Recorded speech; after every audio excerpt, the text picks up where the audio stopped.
చిత్రోదయ స్వాగతం మిత్రులారా. ఈరోజు వాయిదాలో నుండి ఈ మధ్యన బాగా ఎక్కువ వినిపిస్తున్న సమస్య తెలుగు రాష్ట్రాల్లో మరీ ఎక్కువ వినిపిస్తుంది. కొన్ని కుటుంబాలే నాశనం అయిపోతున్నాయి. చూద్దాం. ఒక మధ్యతరగతి కుటుంబం అండి, భార్య భర్త ఇద్దరు పిల్లలు. వాళ్ళ పేర్లు ఉదాహరణకి అంటే ఈ భార్య భర్తల పేర్లు రాఘవ లక్ష్మి అనుకుందాం, కన్ఫ్యూజన్ లేకుండా ఉంటుంది. ఒరిజినల్ పేర్లు కాదు బట్ అవి. ఈ రాఘవ అనే ఆయన విజయవాడ సరౌండింగ్స్లో ఉంటారండి. వీళ్ళ కుటుంబం. ఆయన ఆఫీస్ పని మీద వైజాగ్ వెళ్ళారు. లెక్క ప్రకారం ఆ రోజు అక్కడే ఉండి పని ముగించుకుని ఆ మర్నాడు తిరిగి బయలుదేరి రావాలి. కాకపోతే ఆయన అనుకున్న పని ముందే అయిపోవడం వల్ల అదే రోజు వెళ్ళిన రోజు సాయంత్రం ఏమో ట్రైన్ పట్టుకుని వెనక్కి వచ్చేసారు. ఆయనకి ఇంటికి వచ్చేసరికి అక్కడ కనబడిన దృశ్యం ఏంటంటే ఇంట్లో ఫుల్గా జనం ఉన్నారు, గోలగోలగా ఉంది. ఏంటయా అంటే ఈయన భార్య లక్ష్మి గారు ఈయన లేని సమయంలో గృహ కూడిక అని ఏదో పెట్టించారట. అక్కడ ఎవరో పాస్టర్ వచ్చారు, ఆయన ఏదో వాక్యం అని చెప్పి చదువుతున్నారు. వాక్యం అనేది చదువుతున్నారు. జనం ఫుల్ ఉన్నారు. అదంతా ఒక లెక్క. కానీ ఇంటికి వచ్చిన రాఘవ్ గారికి బాగా కోపం తెప్పించిన విషయం ఏంటంటే అక్కడ ఏం జరుగుతుందో అర్థం కాక ఒక మూలకి కూర్చుని అమాయకంగా చూస్తున్న వాళ్ళిద్దరు పిల్లలు. పెద్ద అమ్మాయి, మొదటిది అమ్మాయి 4వ తరగతి చదువుతుంది, చిన్నాడు వాడు యూకేజీ ఫస్ట్ క్లాస్ చదువుతున్నాడు. వాళ్ళిద్దరిని అలా అక్కడ చూసేసరికి ఈయన కోపం వచ్చి అంతమందిలో ముందు వాళ్ళున్నారు వీళ్ళున్నారు ఏమీ ఆలోచించలేదు, ముందు అందరూ బయటకు అవతలకు పోండి అని చెప్పాడు ఆయన, పాస్టర్తో సహా. గెట్ అవుట్ అని చెప్పాడు సింపుల్గా. అంటే వాళ్ళు హిందువులండి. ఆవిడ ఎప్పుడు ఇలా మతం మారారా నీకు తెలియదు. కొన్ని డౌట్స్ వచ్చాయి, కానీ మరీ ఇంత దారుణంగా అంటే ఇంత ముదిరిపోయిందని చెప్పి ఆయనకు తెలియలేదు. ఆవిడ పెద్ద గొడవ పెట్టింది. ఆ మర్నాడు పుట్టింటి వాళ్ళని పిలిపించింది ఆవిడ. ఇంతమందిలో నాకు అంతమంది ఉండగా నాకు అవమానం జరిగిందని చెప్పి పంచాయతీ పెట్టించింది ఆవిడ. సరే వాళ్ళు ఏదో సర్ది చెప్పారండి, కానీ ఆ రోజు నుంచి మరీ ఎక్కువైపోయింది. అంటే ఏం లేదు, నుదుటిని బొట్టు తీసేస్తుంది ఆవిడ. అప్పటి వరకు లేదు అవన్నీ, బట్ ఓపెన్ అయిపోయడం వల్ల తాళిబొట్టు వేసుకోవట్లేదు, నుదుటిని బొట్టు తీసేస్తుంది ఆవిడ. తల మీద ముసుకేసుకుని ఈయన ముందే అటు ఇటు తిరుగుతోంది. కవ్వింపు చర్యలు అనమాట. సరే ఇప్పుడు వీళ్ళ పరిస్థితి ఏంటి? ఇంకా కేసులు ఫైల్ అవ్వలేదు, కానీ దాదాపు అదే పరిస్థితి. ఆవిడ కండిషన్ పెడుతున్నారు ఏంటంటే ఆబ్వియస్లీ భర్త మారితే పిల్లలు ఎలాగో మారిపోతారు. వాళ్ళు ముగ్గురు కూడా బ్యాప్టిజం తీసుకొని మతం మారితే అప్పుడు కాపురం చేస్తారట. ఇది ఆవిడ కండిషన్. ఈయన ఏమంటారు, దానికి చచ్చిన ఒప్పుకొనని ఈయన కూర్చున్నాడు. సో ఆవిడకి పాపం చాలా డీప్గా బొరకెక్కేసింది. ఇప్పుడు దీని నుంచి ఎలా బయటపడ్డం అనేది అర్థం కాని విషయం. కానీ ఆ జంట కానీ ఆ పిల్లలు కానీ ఎంత బాగున్నారు తెలుసా అండి. ఒక cute Indian middle class family అంటే ఉదాహరణ ఇవ్వాల్సి వస్తే ఫ్యామిలీ ఫోటో పెట్టేయచ్చు. సరే ఇప్పుడు మనం ఏం చెప్దామంటే అండి, ఆవిడ ఇంకా పట్టుకుని ఇదే పట్టు ఎవరి మొండి పట్టు అలాగే పట్టుకుంటే కాన్సిక్వెన్సెస్ ఏంటి అంటే నెక్స్ట్ ఏం జరగవచ్చు అని చెప్పి మనం చెప్పే ప్రయత్నం చేద్దామండి. వింటే వాళ్ళ అదృష్టం, వినకపోతే వాళ్ళ కర్మ. మనం ఏం చేయగలుగుతాం? లక్ష్మి గారు మీకే చెప్పాలి. మీ ఆయన చెప్పారు నాకు, మీకు వినిపిస్తాను, మీరు వింటారు ఇదని చెప్పి, కాబట్టి మీకే చెప్తున్నా. మొదటిగా ఇదేదో మీ భర్త ఇలా మీ ఫ్యామిలీ గురించి ఎవరో యూట్యూబ్లో చిన్న ఛానల్ ఉంటే వాళ్ళ దగ్గరికి అప్రోచ్ అయ్యారని చెప్పి మీరు అస్సలు అనుకోద్దు. ఎందుకంటే మీ ఐడెంటిటీ ఇక్కడ ఎక్కడ బయటకు చెప్పడం లేదు. ప్రతి ఇంట్లోనూ ఒక లక్ష్మి ఉంటుంది, రైట్? మీ పేరులో లక్ష్మి ఉన్న మాట వాస్తవం, బట్ ప్రతి ఇంట్లో ఒక లక్ష్మి ఉంటుంది, రైట్?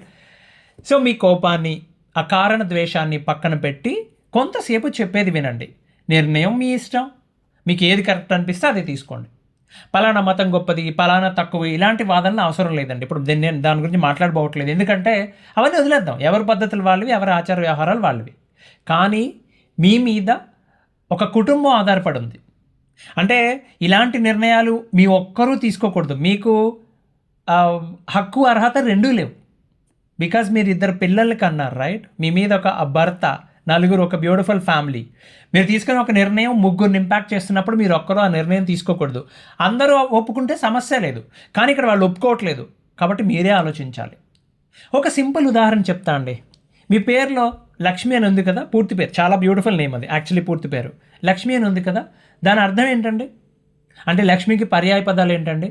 ఐశ్వర్యం, సంపద, అదృష్టం, మంగళకరం, ఇంకా చాలా ఉన్నాయి, రైట్?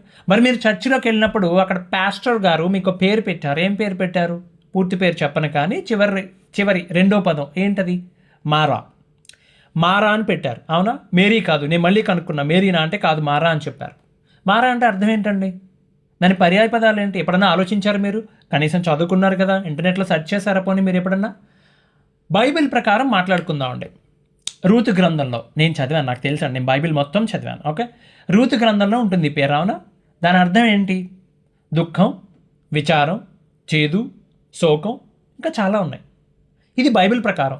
ఇదే స్లావిక్ కల్చర్కి వెళ్ళారనుకోండి, దాని అర్థం ఏంటి తెలుసా? మారా అంటే మృత్యుదేవత. బౌద్ధిజంలో కూడా ఉంది ఇది. మారా అంటే ఎవరు తెలుసా? సిద్ధార్థ గౌతముడు నేర్పించిన రాక్షసి పేరు. ఎందుకు చెప్తున్నారు ఇదంతా అని అడగొచ్చు మీరు.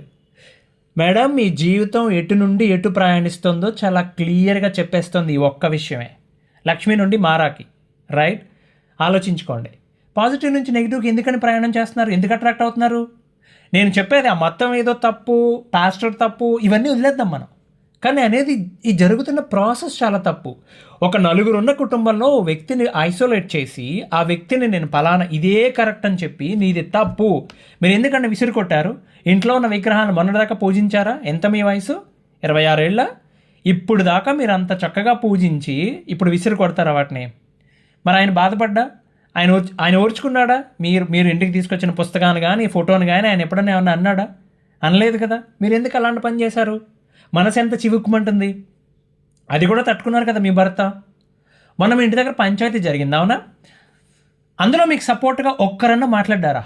చివరికి మీ అమ్మగారు మీ నాన్నగారు కూడా మాట్లాడ్డారా? ఏమన్నారు ఆవిడ? మీ అమ్మగారు ఏమన్నారు?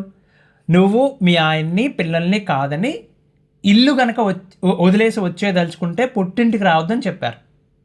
ఎంత మాట అన్నారు ఆవిడ? కూతుర్న మాట అనగలిగారు అంటే ఆవిడకి ఎంత కోపం వచ్చి ఉంటుంది? అసలు మీ గురించి మీ తల్లిదండ్రుల కంటే ఈ లోకంలో గొప్పగా ఎవరు ఆలోచించగలరండి?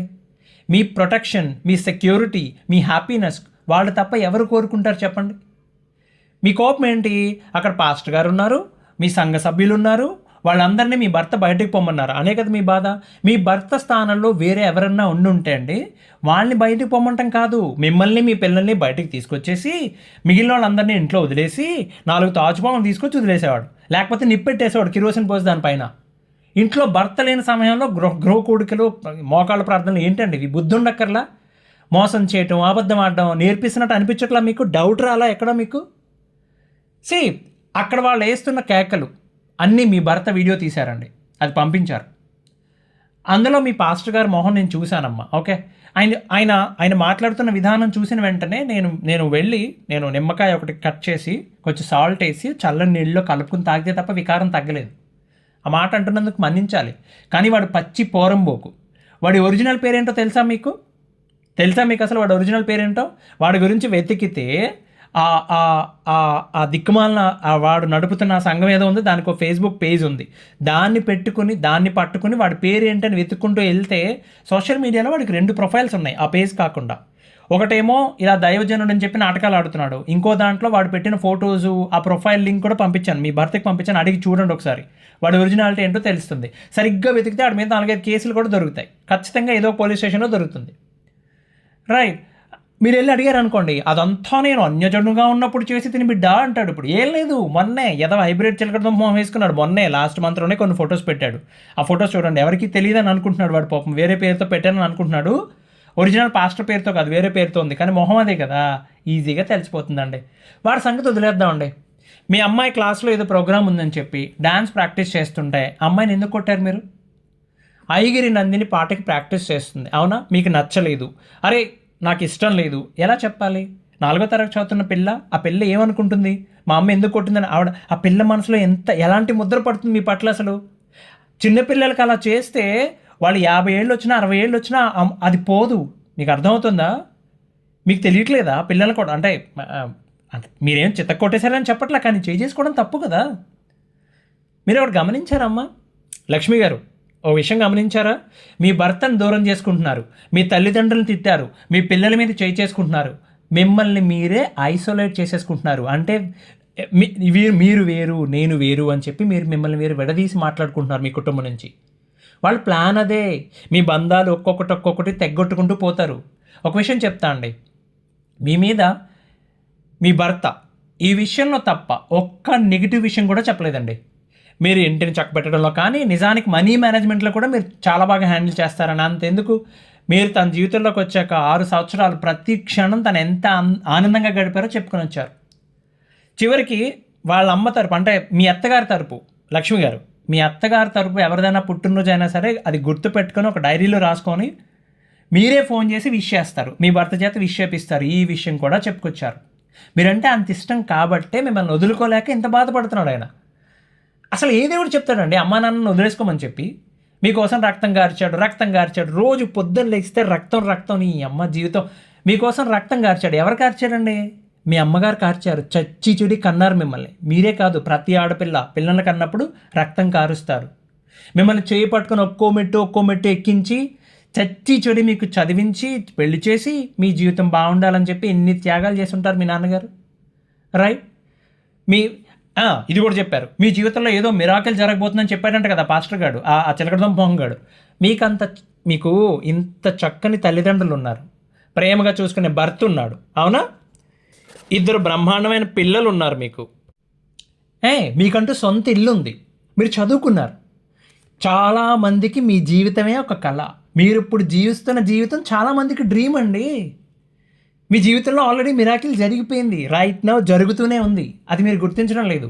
ఒక్కటే సలహా అమ్మ, మీకు ఆ మతం నచ్చింది, నో ప్రాబ్లం, తప్పేం లేదు. మీకు ఏదో నచ్చింది అక్కడ, దట్స్ ఫైన్.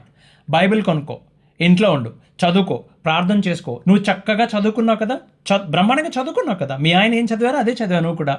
ChatGPT ఉంది, మనకి జెమినీ ఉంది, గ్రాక్ ఉంది, ఏదో ఒక LLM, ఏదో ఒక AI ఉంది కదా, దాన్ని వాడుకో. నీకు తెలియని వాటిని అర్థం అడిగి తెలుసుకో.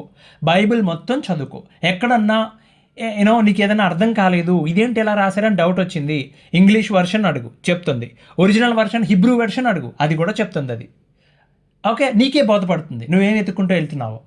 కానీ పాస్టర్ కాదు, అసలు ఏ మనిషిని నమ్మొద్దు. అది ఏ మతమైనా సరే అండి, డైరెక్ట్గా నీ కాంటాక్ట్ దేవుడితో ఉండాలి తప్ప ఈ మధ్యలో అస్సలు వేరే వాళ్ళ జోలికి వెళ్ళొద్దు. నీకు ఇల్లు ఉంది కదా, ఇంట్లో కూర్చొని దండం పెట్టుకో. సరే, ఇదంతా అండి లక్ష్మి గారు మీకు అర్థం కావటం కోసం 2 మొక్కలు చెప్పాను. మీరు వినలేదు, ఏం జరగచ్చో ఇప్పుడు చెప్తాను నేను. మీ భర్త అంటే మీ పిల్లలకి చాలా ఇష్టం, తండ్రి మీద ఎవరికన్నా ఇష్టం ఉంటుంది కదా. కానీ గత 10 నెలలుగా మీరు ప్రవర్తిస్తున్న తీరు వలన మీ భర్త అంటే ఇంకా ఇష్టం పెరిగింది వాళ్ళకి. ఒప్పుకుంటారా? మీ భర్త కానీ మీ పిల్లలు కానీ మతం మారడానికి సిద్ధంగా లేరు. అలాంటి ఆశలు ఎక్కడా పెట్టుకోవద్దు.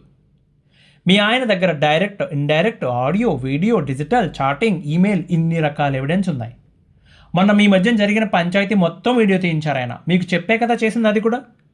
అందులో ఒక క్లిప్ పంపించారు. నేను అడిగా మొత్తం వీడియో మీరు యూట్యూబ్లో ప్రైవేట్ లింక్ అప్లోడ్ చేయాలి, అలా వద్దండి, చిన్న క్లిప్ పంపించండి మీరు అంటున్న ఎవిడెన్స్ ఏంటని చెప్పి.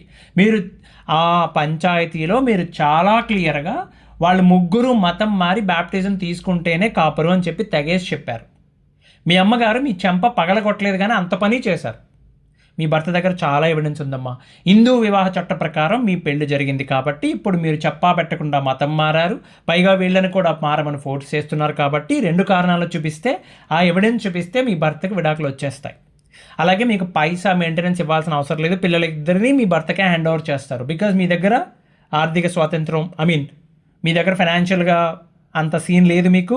మీ పేరెంట్స్ మీకు సపోర్ట్ చేస్తారంటే నాకు నమ్మకం లేదు, రైట్? కాబట్టి మెయింటెనెన్స్ కూడా ఎక్కువ, పడితే పడొచ్చు, ఏదన్నా 3,000 4,000, అంతకుమించి పడదు. ఇక మీ అమ్మ నాన్నగారిని వాళ్ళు మొన్న పంచాయతీలో ప్రవర్తించిన తీరు కానీ, మాట్లాడిన తీరు కానీ ఎంత ముచ్చటగా ఉందంటే, ఆవిడ టీచర్ అట కదా వారు, మీ అమ్మగారు చాలా చక్కగా చెప్పారు. వాళ్ళతో అంటే నేను వీలైతే నేను ఫోన్ కూడా మాట్లాడతా అండి. లక్ష్మి గారు మీకే చెప్తున్నా, నేను ఫోన్ మాట్లాడతా వాళ్ళతో.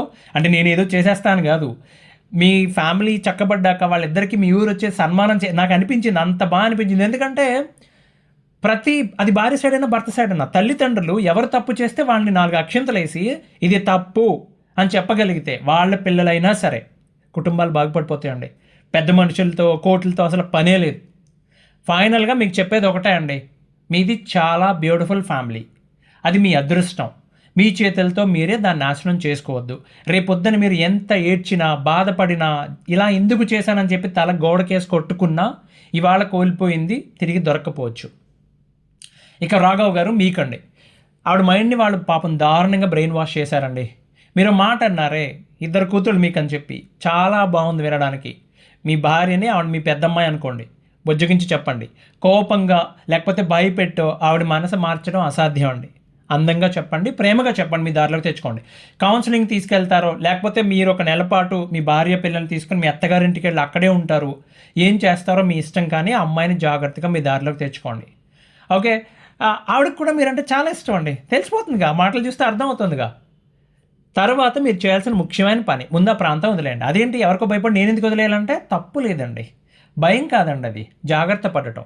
వీలు పడితే కొత్త జాబ్ వెతుక్కోండి, తప్పులేదు. ముంబై వెళ్తారు, పూణే వెళ్తారు, బెంగళూరు, ఎక్కడికో చోటుకు వెళ్ళిపోండి, ముందు ఆ ప్రాంతం నుంచి వెళ్ళిపోండి. ఓకే, ఇంకా అమ్మాయి వినడం లేదు, విడిపోదాం అనే ఆలోచన అస్సలు మీ ఆప్షన్ అని తీసేయండి. మీ ఇద్దరు చిన్నవాళ్ళు, పైగా పిల్లల జీవితాలు అది చాలా దారుణంగా ఉంటాయండి. ఓకే, మీకు దుర్గమ్మ అంటే ఇష్టం అని చెప్పారు కదా, రేపు కొండపైకి వెళ్ళండి, ఆ రూపం చూడండి, ఆవిడ నవ్వు చూడండి, అభయం ఇవ్వడానికి అంతకంటే ఇంకేం కావాలి మీకు? ఓకే, ముందు అర్జెంటుగా మీ భార్య పిల్లల్ని తీసుకొని ఎక్కడికన్నా ట్రిప్కి వెళ్ళరండి. మీ భార్య అంటే మీకు ఎంత ఇష్టమో ఆవిడతోనే జీవితంలో మీరు ఎంత స్ట్రాంగ్గా ఫిక్స్ అయింది ఆవిడకి ఎక్స్ప్రెస్ చేయండి. వీలైతే తప్పకుండా మాట్లాడదామండి. ఇక పాస్టర్ గారి సంగతి, ఇంకోసారి మీ వీధిలోకి వస్తే బాగోదని చెప్పండి. ఒకవేళ నిజంగా వాడు ఇంకా నాన్సెన్స్ చేస్తూ ఉన్నట్లయితే మళ్ళీ అప్రోచ్ అన్నకు ట్రై చేస్తే ఏం చేయాలో, ఎవరిని కన్సల్ట్ చేయాలో నాకు తెలుసు. ఒక్క ఫోన్ కాల్ కొడితే అండి డైరెక్ట్గా వాళ్ళ ఇంటికి వెళ్ళి ఆయనకు అర్థమయ్యే భాషలోనే చెప్తారు వాళ్ళు. అప్పుడు అలా చెప్పిన తర్వాత వీధి ఏం కర్మ, ఊరు కూడా వదిలి వెళ్ళిపోతాడు వాడు. లక్ష్మి గారు, 1-10 సార్లు ఆలోచించుకోండి అమ్మా. బంగారం లాంటి జీవితం ఒక్క నిర్ణయంతో మొత్తం తల్లకిందులు అయిపోతుంది, లేదా ఇదే నిర్ణయంతో బ్రహ్మాండమైన భవిష్యత్తు నిర్మించుకోగలుగుతారు. ఇంకొక ముఖ్యమైన విషయం చివరిగా చెప్పేది, చాలా ముఖ్యమైనది ఏమండి, పుట్టుకతో ఎవరు పాపులు కాదు, అమృతస్య పుత్ర అంటారు. మళ్ళీ గుర్తుపెట్టుకోండి లక్ష్మి గారు, మీరు పాపులు కాదు. ఈ భాషకి, ఈ పదానికి మీ భర్త చాలా చాలా హర్ట్ అయిపోతున్నారు. మీరే కాదు, మీ పిల్లల్ని కూడా పాపులు అన్నారంట. ఎందుకు పాపులు? వాడు 1వ తరగతి యూకేజీ 1వ తరగతి చదువుతున్నాడు మీ వాడు ఏం చేశాడని పాప అవుతాడు? చెంపించుకుని మొట్టేలా మాట అంటే ఎవరన్నా, ఏ తల్లన్నా కానీ మీరే అంటున్నారు ఆ మాట. ఏం చేయాలండి అసలు మిమ్మల్ని? కాబట్టి ఇప్పుడు మీరు చేయబోతుందే అది మహాపాపం. జన్మలెత్తినా తీర్చుకోలేని పాపం. మీ పిల్లల్ని భర్తని దూరం చేసుకోబోతున్నారు, అది పాపం. రైట్, దాని నుంచి తొందరగా బయటపడండి. ఇంకో వాయిదాలో మళ్ళీ కలుద్దాం. అంతవరకు సెలవు, ధన్యవాదాలు.